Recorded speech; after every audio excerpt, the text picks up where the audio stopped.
I was surprised the first time I heard that some people considered having sex in marriage to be a sin. It was in a Bible study discussion, and as the point was raised, I was unable to align my thoughts to such a school of thought. But as I listened beyond their words, I could hear their words and understood why they had thought and believed so. They felt sex was a sin, whether in marriage or out of a marriage, and they had reason to believe so. You, like them, may have reason to feel, think, and believe that sex, even in marriage, is a sin. You may have been sexually abused before, and you find it hard to understand how anything sexual could not be a sin. That experience may have ruined the idea of what sex is, such that even in marriage, you feel guilty for doing it with your spouse. The world also has a huge part to blame for Christians thinking that sex, even in marriage, is sin. Pornography and the media have profaned what sex is, that the average Christian will find it hard that God will approve of such acts. Then, some in that Bible study discussion also felt that sex is strictly for procreation purposes, and engaging in it outside achieving that aim is sin. Or you may have just been brought up from childhood very strictly that sex is a sin. Those who taught you may have been so focused on keeping you from the sin of premarital sex that they forgot to also teach you that when you get married, sex is no longer a sin for you. Such half-teachings may result in one thinking sex is a sin from their childhood and through the rest of their lives. My people perished for lack of knowledge. Hosea 4:6. While these reasons may have a strong hold on the minds of people, truth will always set them free. John 8:32. And you will know the truth, and the truth will set you free. The truth is that sex within the confines of marriage is not a sin. It is a gift from God. It is sin that corrupted sex. But sex itself, when done between husband and wife, is a holy and pleasurable experience that God Himself created. The Bible is direct about the beginning of sex. God made the two sexes and human sexuality, including all its physical, passionate, and other seemingly worldly complexities, is God's creation. Sex serves to keep the human race going. However, sex has more purpose than that, and that purpose is also a divine inclusion. Sex is pleasurable, and it is a private show of the connection between a couple. A few Christians battle with the issue of the pleasurableness of sex. The pleasure is too ecstatic to be godly. They consider it sin.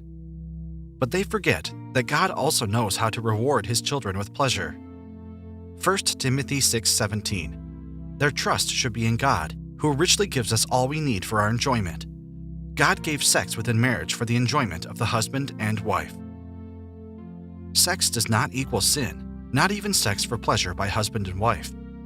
Immorality, sex outside of marriage by God's definition, is wrong, but not sex within marriage. Marriage should be honored by all, and the marriage bed kept pure, for God will judge the adulterer and all the sexually immoral. Hebrews 13:4. Sex to a married couple is just another activity to improve their love. A married couple having sex for procreation, or pleasure even, is no more sinful than the couple enjoying a movie together.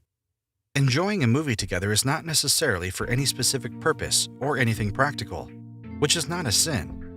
A married couple can enjoy sex without any practical achievement attached, just for pleasure, and God would be pleased with them. If sex within marriage was a sin, the Bible in the book of the Songs of Solomon will not have given such a detailed description of a married couple having sex. The couple was shown to be having sex because they were in love and were simply enjoying each other. The biology of the human body confirms the pleasantness of sex for pleasure. God planned the body to react pleasurably with contact in specific areas. He might have made us with no craving for sex and no satisfying feeling during sex, however. He didn't.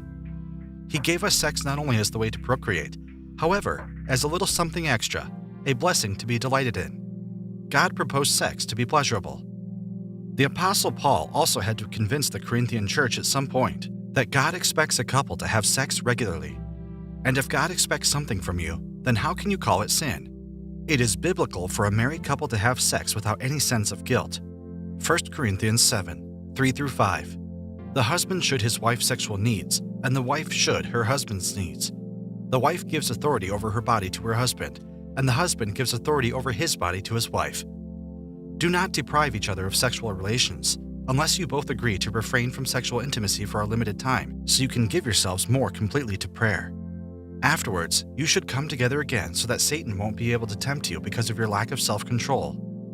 According to this passage, the normal, natural state of marriage is for a husband and wife to have sex regularly. The deprivation spoken of is not the denial of having children, but the withholding of sexual relations.